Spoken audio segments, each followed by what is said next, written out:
A paz do Senhor, querido aluno da Escola Bíblica Dominical, aqui da classe dos jovens. Eu sou o presbítero Janderson Nascimento e estou segundo vice-presidente da Assembleia de Deus aqui em Vitória da Conquista, uma igreja que é pastoreada pelo pastor Davi Oliveira Boa Sorte. E hoje, pessoal, chegamos na lição de número 7 aqui da classe dos jovens.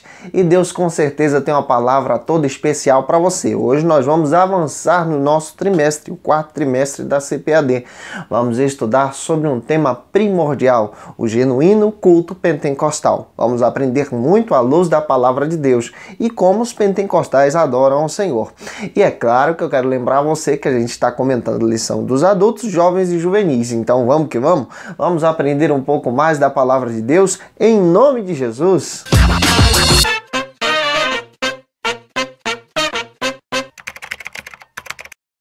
Hoje nós chegamos na lição de número 7 aqui da classe dos jovens. E é claro que vamos estudar sobre um tema primordial, o genuíno culto pentecostal. Vamos entender como os pentecostais adoram ao Senhor e como valorizam os louvores, assim como a palavra de Deus, que é primordial no seu culto. E eu acredito que Deus em Cristo vai usar você poderosamente na escola bíblica dominical aí da sua igreja, para que você possa compartilhar a palavra de Deus e compartilhar também os pilares da nossa fé. E eu acredito que você vai ser uma bênção em nome do Senhor Jesus. Eu quero lembrar você que está chegando hoje aqui pela primeira vez, que na realidade eu quero te convidar. Se inscreve no nosso canal, passe a ser um dos nossos alunos, eu vou ter o prazer, sabe, de te receber por aqui.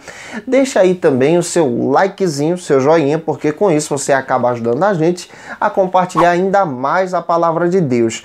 Deixe aí também o seu comentário. Eu quero agradecer você que faz questão de deixar aí o seu comentário, faz questão de colocar de onde você está assistindo esse vídeo. Olha, gente, muito obrigado pelo carinho de vocês. Hoje nós estamos compreendendo sobre essa questão primordial aqui na nossa classe, na classe dos jovens. Estamos estudando durante esse trimestre os pilares do movimento pentecostal. Estamos estudando por que somos pentecostais. E hoje vamos compreender quais são as características de um verdadeiro culto pentecostal. Como o movimento pentecostal adora ao Senhor à luz da Bíblia. Vamos entender isso à luz das Escrituras. E claro, vamos também esclarecer várias coisas, várias questões a respeito do movimento pentecostal no seu momento de adoração. É claro que eu quero deixar algumas dicas para você na sua ministração. Querido professor, é necessário que você leia o texto bíblico da lição. O texto bíblico da sua lição, ele vai te dar um norte de tudo aquilo que você vai ministrar hoje. É base bíblica, você é servo da palavra. Lembre-se também que a sua lição possui o texto do dia, que vale a pena você pedir um dos seus alunos para fazer essa leitura, e também a síntese. E é muito legal que você compartilhe esses momentos em sala de aula. Sua lição hoje possui 3 objetivos específicos. E é necessário que você tenha em mente os 3 objetivos específicos, para não fugir do assunto, não se perder na administração. Lembre-se também que a sua lição hoje possui 3 pontos. E uma dica que eu quero te passar. Primeiro, apresente o tema da lição, genuíno culto pentecostal, e depois apresente ponto a ponto a ser ministrado. Isso vai te ajudar muito na escola bíblica dominical, tá? E vai ser uma bênção para você em nome do Senhor Jesus. O Deus vivo e verdadeiro deve ser adorado. Adorado por suas obras, por sua criação e por quem Ele é.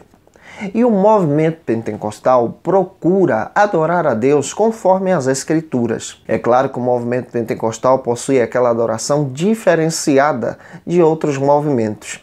Nós procuramos adorar a Deus com todo o coração, com toda a alma. E hoje vamos compreender como o movimento pentecostal adora ao Senhor. No momento da palavra, no momento do louvor, no momento da oração. Como é que o movimento pentecostal clássico em si procura exaltar a Deus? Esse aqui é exatamente o tema que nós vamos trabalhar hoje com você em sala de aula. O primeiro ponto da nossa lição procura trabalhar o seguinte assunto: as reuniões do povo de Deus em Atos. É claro que vamos olhar para a Bíblia, vamos nos basear nas Escrituras, como a igreja primitiva adorava, e também demonstrando que o movimento pentecostal procura seguir os passos da igreja primitiva. Procura analisar as Escrituras para poder adorar a Deus também. E é claro que vamos desenvolver isso com você subtópico a subtópico, de uma maneira que você possa compreender e possa apresentar isso em sala de aula. O primeiro subtópico do ponto número 1 vai tratar sobre o seguinte argumento na nossa lição de escola bíblica dominical: as reuniões em oração. Esse aqui é o primeiro registro de culto e adoração a Deus que nós encontramos nas Escrituras a partir da igreja primitiva. A igreja em si se reunia para orar. Os discípulos se reuniam para a oração. Os discípulos adoravam a Deus através do genuíno culto pentecostal em si, através da oração. Nós do movimento pentecostal também valorizamos o momento da oração. De acordo com a própria história da Assembleia de Deus, a Igreja Pentecostal aqui no Brasil, nós compreendemos que aquele momento em que as pessoas chegavam para o culto, para poder orar e buscar a presença do Espírito, era conhecido como o culto da espera. Espera do quê? Espera da manifestação do Espírito Santo na vida daqueles que estavam buscando pela presença, o batismo com o Espírito Santo, por exemplo, dos dons espirituais, como o dom das línguas espirituais, como o dom de interpretação, dom de profecia. Era exatamente naquele momento de oração que a igreja se reunia para receber essas bênçãos de Deus. E olhando para as Escrituras, à luz de Atos dos Apóstolos, nós vamos compreender que a igreja se reunia para a oração. Atos capítulo 2, você vê o registro propriamente escrito no capítulo 2, que a igreja estava reunida em oração, aguardando a presença do Espírito de Deus. Atos capítulo 1, 14, você percebe que os discípulos estavam em oração. Atos capítulo 3, você percebe que a liderança da igreja ia ao templo para orar. Atos capítulo 6, você percebe que os discípulos, os apóstolos, para separarem novos líderes, eles estavam em oração buscando a presença de Deus para dar a direção. Atos capítulo 5, você percebe que o pecado é revelado dentro da igreja em si através da oração. Atos capítulo 11, Atos capítulo 13, você percebe que as missões da igreja em Atos em si são missões direcionadas através da oração, pela voz do Espírito de Deus. Você percebe que em Atos você encontra o poder da oração. Você encontra uma igreja que está em oração. Atos capítulo 16, você percebe que quando os discípulos, o próprio Paulo e Silas em si, missionários da igreja, estavam pregando o evangelho e sendo torturados, presos, eles estão em oração e Deus responde a oração deles. Atos capítulo 12, você percebe que quando o próprio apóstolo Pedro estava preso, esperando aí, aguardando a morte, a igreja estava em oração intercedendo pelo seu pastor e de Deus veio o livramento. Você percebe nas Escrituras que a oração está presente em todo o livro de Atos dos Apóstolos. A igreja primitiva tinha e possuía esse pilar, o pilar da oração. A igreja atual também precisa conhecer a respeito desse pilar. Você percebe que Atos dos Apóstolos é fundamentada no pilar da oração. A oração é fundamental para o crescimento da igreja, para o crescimento do povo de Deus. E eles aguardavam genuinamente a presença do Espírito, acreditavam nessa presença espetacular, real, na vida do seu povo, na vida da igreja em si. Nós do movimento pentecostal também precisamos acreditar nessa promessa espiritual, nessa bênção que Deus nos deu, nessa riqueza do céu, que é o nosso contato com Deus através da oração. O segundo subtópico, ele fala a respeito também de outro aspecto do culto da igreja primitiva. Reuniões marcadas pelo temor a Deus. Um diferencial da igreja primitiva era demonstrar esse temor, era ter a certeza que Deus estava presente no local de oração, que Deus se fazia presente no meio do seu povo. O movimento pentecostal acredita nessa promessa. Acredita que quando estamos em oração, buscando a presença de Deus, Deus se faz presente, Deus passeia no meio da sua igreja, Deus passeia no meio do seu povo, Deus está com os seus servos. E Deus se revela aos seus servos de maneira espetacular, pela palavra, pela revelação, pelas manifestações espirituais, através de sonhos, de interpretações também. E isso é fantástico, porque é a manifestação do Espírito no meio do povo de Deus. E por causa disso, e por causa desse temor, há uma busca pelos pentecostais da santidade, há uma busca por nós que somos do movimento pentecostal em viver em santidade, em consagração a Deus, em ter reverência ao estar diante do Altíssimo, porque a igreja primitiva também possuía essa reverência, também respeitava ao Senhor, também estava em todo o tempo adorando a Deus de todo o coração. Isso aqui é um diferencial do movimento pentecostal. O movimento pentecostal reverencia a presença de Deus. Eu estou falando do movimento pentecostal clássico. Eu não estou explicando aqui o neopentecostal, que hoje você vê aí muita baboseira em si no culto. Muita coisa mundana misturada na igreja, que não tem nada a ver com a essência. A essência do movimento pentecostal é uma essência clássica, uma essência bíblica, uma essência que procura base na palavra de Deus. E nós reverenciamos a presença do Deus vivo em nossa adoração. O terceiro subtópico continua explicando ainda sobre a importância da valorização da palavra e, claro, da adoração. E nós vamos entender também sobre o argumento que esse povo adorava a Deus, a igreja primitiva adorava a Deus também através da exposição da palavra. Nós do movimento pentecostal também valorizamos o culto da palavra. É por isso que possuímos hoje o culto de ensino bíblico ou o culto de doutrina, dependendo da região. É aquele culto que há uma dedicação maior para o ensino da palavra.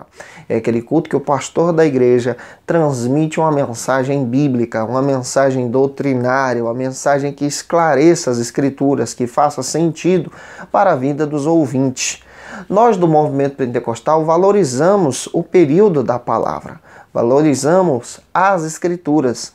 A igreja primitiva também valorizava as escrituras. Você vê Pedro se levantando cheio do Espírito em Atos dos Apóstolos, a partir do capítulo 2, pregando a palavra de Deus, anunciando o Evangelho e pessoas se convertendo.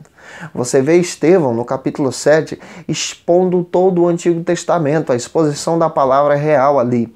Você vê o apóstolo Paulo explicando as Escrituras através das cartas. A igreja em si acreditava nessa mensagem. A igreja em si valorizava e valoriza ainda a exposição das Escrituras. Daí a importância do pastor do movimento pentecostal valorizar a exposição da palavra, a exposição das Escrituras. Nós somos servos da palavra de Deus. No movimento pentecostal, nós valorizamos a palavra, a Bíblia em si. A Bíblia falando, é Deus falando com o seu povo. É por isso que nós acreditamos que há necessidade do pastor, do obreiro, do professor da escola bíblica dominical se preparar antes para poder ministrar o Evangelho, ministrar a palavra de Deus para os seus ouvintes. Vamos avançar então, vamos para o segundo ponto da nossa lição, que vai tratar sobre o seguinte argumento: a ordem e decência no culto. O movimento pentecostal é bem claro. Por exemplo, hoje é bem prático você descrever como uma igreja pentecostal dirige um culto, especialmente a Assembleia de Deus, descrevendo a liturgia desse culto.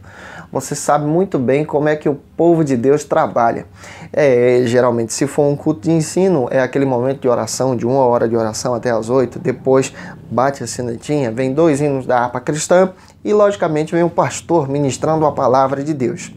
O culto público é aquele período de oração, aquele período de bater a sinetinha, distribuir as oportunidades e depois uma valorização pelo momento da exposição da palavra.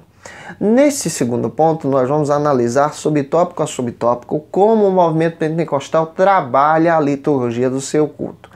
E claro, descrevendo isso de uma forma bem clara, de uma forma bem simples, para que você possa aplicar em sala de aula. O primeiro subtópico trabalha sobre o seguinte argumento: a liturgia do culto pentecostal é uma liturgia baseada pela presença do Espírito de Deus.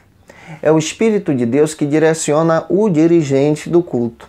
É o Espírito de Deus que direciona o pastor. É o Espírito de Deus que direciona aquele irmão que está exatamente conduzindo o trabalho. Nós do movimento pentecostal acreditamos nessa direção. É claro que organizamos o culto, mas nós também entendemos muito bem que a direção do culto ela passa a ser direcionada pelo Espírito de Deus. Como assim?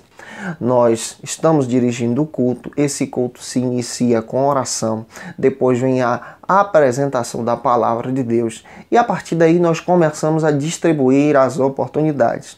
Essas oportunidades podem ser previamente avisadas para aqueles que vão ter a oportunidade em si ou naturalmente, no meio do culto, Deus direciona o pastor, o dirigente, aquele que está organizando o culto, a convidar alguém para dar um testemunho, explicar a palavra, dar uma saudação. O movimento pentecostal é muito claro enquanto a isso. Ele tem um diferencial de outras denominações, porque valoriza os leigos. E os leigos aqui, do que eu estou explicando para vocês, são aqueles, por exemplo, que ainda não tiveram a oportunidade de fazer um curso bíblico, um curso de teologia. A valorização dos leigos em si no movimento pentecostal é natural, é comum, porque ela acaba atraindo pessoas. Por exemplo, nós do movimento pentecostal acreditamos que Deus pode usar um irmão novo convertido quando ele dá o seu testemunho da sua entrega de fé, da sua vida a Cristo. Nós do movimento pentecostal acreditamos que Deus também pode usar alguém que nunca estudou a palavra em si, mas com o esforço da leitura e em oração, ele pode entregar uma mensagem bíblica para os ouvintes, uma mensagem direcionada do céu. No movimento pentecostal, nós acreditamos nesse operar do Espírito de Deus na vida das pessoas. É claro que o movimento pentecostal clássico valoriza isso. Ele valoriza as pessoas, valoriza também a liturgia. A liturgia é essa conduta no culto, essa conduta correta, essa forma de adoração. Vamos continuar compreendendo sobre isso? Vamos para o segundo subtópico que trata sobre o seguinte argumento: o uso do intelecto associado aos dons. Romanos capítulo 12, versículo 2, o apóstolo Paulo incentiva isso. E ele descreve que o nosso culto é racional. É claro que nós, do movimento pentecostal, cultuamos a Deus também de forma racional. É por isso que o pastor, o obreiro em si, precisa se preparar para poder ministrar uma palavra de forma expositiva, uma palavra bem pregada. Não tem problema enquanto o pastor se dedica para o estudo bíblico. Ele precisa se preparar previamente. Existem situações que, quando estamos nos preparando para ministrar uma palavra para o povo de Deus, de investirmos no mínimo 14 horas para preparar um sermão. Claro, desde o momento de oração, de leitura bíblica, de busca pelas escrituras, de compreender o texto em si para fazer sentido para aqueles irmãos. O próprio John Stott chega a dizer que nós precisamos construir essa ponte como obreiros, essa ponte do mundo antigo para o mundo moderno, essa ponte entre os dois mundos, essa ponte da exposição da palavra. E é claro que o nosso culto também é dirigido pelo intelecto. Nós também precisamos conduzir a igreja à luz das Escrituras, pregando a palavra de Deus. É claro que o movimento pentecostal clássico valoriza isso. Nós do movimento pentecostal estudamos as Escrituras, pregamos a palavra de Deus de forma correta e ensinamos aquilo que a Bíblia diz, de uma forma que o Espírito de Deus possa trabalhar nos corações. Claro, pregamos dependendo da presença do Espírito, dependendo de Deus em nossas vidas. E é muito importante a gente destacar algo aqui. No culto pentecostal, o cristão pentecostal não perde o sentido dos seus pensamentos. Ele não perde a consciência na forma de adoração. No momento em que você está adorando a Deus em línguas, você não perde a consciência, você não perde os seus sentidos. Não, muito pelo contrário, você está adorando a Deus em línguas e adorando a Deus em línguas, em adoração, pulando, louvando ao Senhor. Você sabe que você está fazendo aquilo ali para a glória de Deus. Tem muita gente que confunde isso e acaba dizendo que quando ele está em adoração, ele perdeu os sentidos, ele não sabia o que ele estava fazendo. Isso aí é perigoso. Nós do movimento pentecostal sabemos muito bem que nós somos tomados pelo Espírito de Deus. Deus invade o nosso coração porque nós permitimos. E sendo cheios da presença de Deus, nós adoramos ao Senhor. Nós somos dependentes também da unção do Espírito.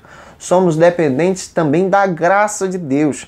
E sendo dependentes da graça de Deus, Deus pode encher a igreja através da sua unção, pode conduzir as pessoas através da sua palavra, pode encher as vidas através da graça. E isso nós cremos, isso nós acreditamos.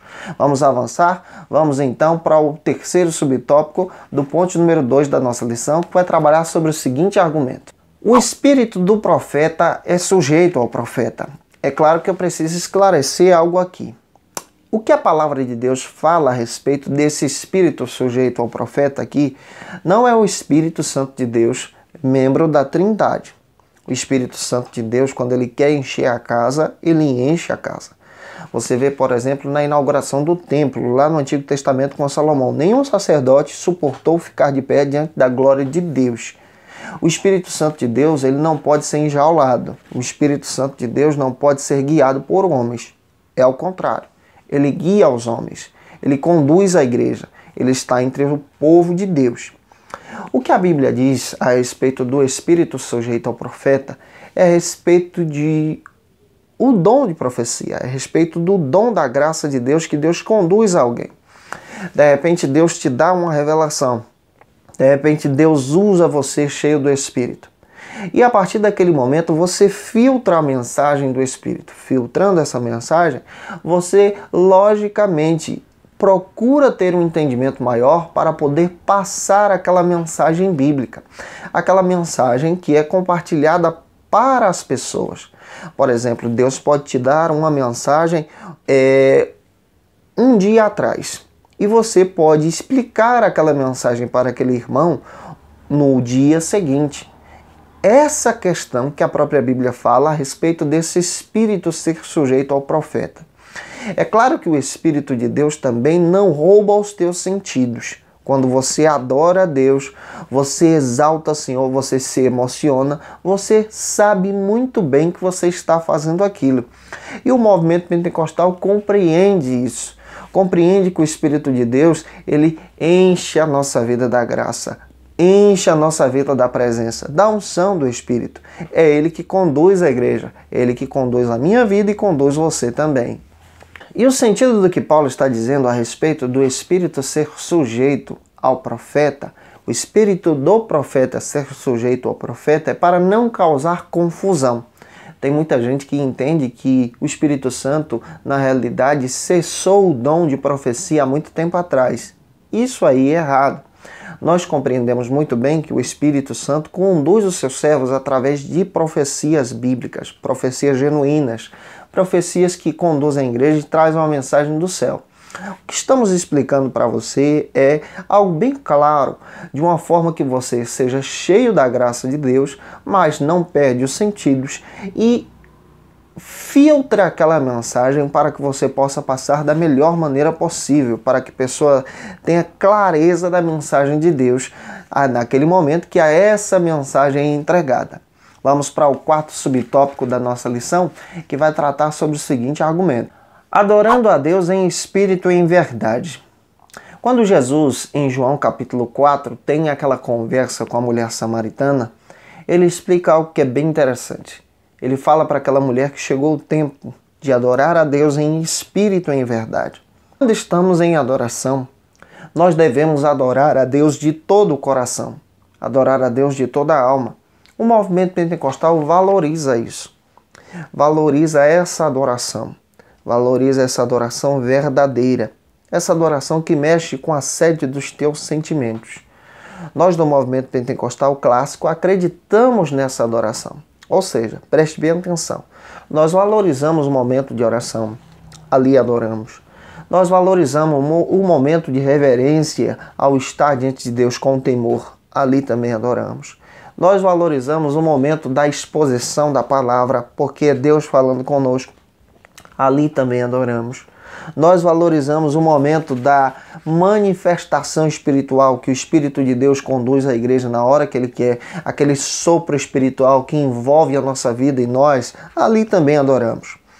Quando falamos a respeito da verdadeira adoração, é que essas características são reais no movimento pentecostal. O movimento pentecostal possui essas características daquele irmão que tem coragem, tem aquele desejo de dar aquele glória a Deus com todo gozo, com toda alegria. Isso é característica. Nós também acreditamos exatamente nas curas espirituais. Por isso que nós oramos para que os enfermos possam ser curados. Nós oramos também para que as pessoas possam ser batizadas com o Espírito Santo. Por quê? São manifestações reais que nós do movimento pentecostal acreditamos e estão presentes na liturgia dos nossos cultos. Os nossos cultos em si procuram adorar a Deus de todo o coração, de toda a alma. E é claro que, compreendendo isso, nós vamos avançar para o terceiro ponto da nossa lição, que vai tratar sobre o seguinte argumento: a musicalidade no culto cristão. Aqui nós vamos entender como nós do movimento pentecostal adoramos a Deus através da música. Uma música genuína, bíblica, sabe? Que não tem interesse de somente ganhar um recurso financeiro. Vamos entender isso em 3 subtópicos, de uma forma bem clara. O primeiro subtópico trabalha sobre o seguinte argumento: Deus valoriza a música e a adoração. É claro que quando adoramos a Deus através da música, através do louvor, exaltamos ao Senhor de todo o nosso coração, de todo o nosso entendimento. Você percebe que a própria Bíblia fala sobre o louvor. Você percebe que a própria Escritura em si adora a Deus através das canções. Nós percebemos, por exemplo, que o livro de Salmos completo são hinos e adorações ao Senhor, também orações. Mas nós compreendemos também que o louvor está presente no movimento pentecostal. Olhamos para as Escrituras, Cristo para o Getsêmani. Cristo, depois de cear, cantou um hino e foi para o Getsêmani. Entendemos que as Escrituras falam sobre a perfeita adoração. Apocalipse fala sobre o louvor e a adoração de todos os servos que adoram a Deus de todo o coração. O louvor está presente no culto pentecostal. No momento do louvor nós adoramos. Agora o que precisamos entender é que no movimento pentecostal nós precisamos filtrar aqueles louvores que não têm nenhuma mensagem bíblica. Aqueles louvores que valorizam mais o ser humano do que a glória de Deus. Precisamos voltar a adorar a Deus de todo o coração através do período de louvor. O segundo subtópico fala sobre salmos e os hinos. Você percebe que nos salmos nós encontramos orações. Você percebe que nos salmos nós encontramos louvores. Você percebe que nos salmos nós encontramos o salmista olhando para Deus, exaltando ao Senhor. João Calvino chega a dizer que os salmos é o espelho da alma.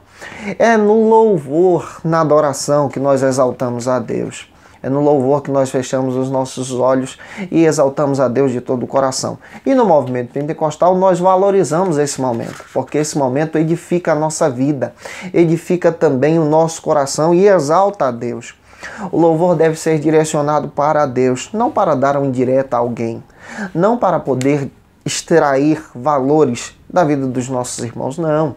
O louvor deve exaltar a Deus de todo o coração. E você percebe isso nas Escrituras. Davi, por exemplo, louvou ao Senhor quando foi perseguido. Davi louvou ao Senhor quando estava expulso de casa. Nós percebemos que nas Escrituras nós encontramos o salmista adorando a Deus em todo o tempo, em qualquer situação da sua vida.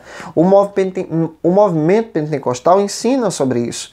Ensina que nós devemos louvar a Deus em qualquer circunstância, seja na bonança ou seja na provação. Precisamos exaltar ao Senhor. O terceiro e último subtópico trata sobre o seguinte argumento: os cânticos espirituais. A Bíblia fala sobre os cânticos espirituais. Os cânticos espirituais citados pelas Escrituras são cânticos de adoração, cânticos para a edificação do povo de Deus, cânticos que exaltem a Deus de todo o coração. Precisamos refletir sobre isso. Gente, eu espero que Deus em Cristo possa ter abençoado você através dessa ministração. Te aguardo aqui até a próxima semana. Que Deus te abençoe. Um beijo no seu coração e tchau, tchau.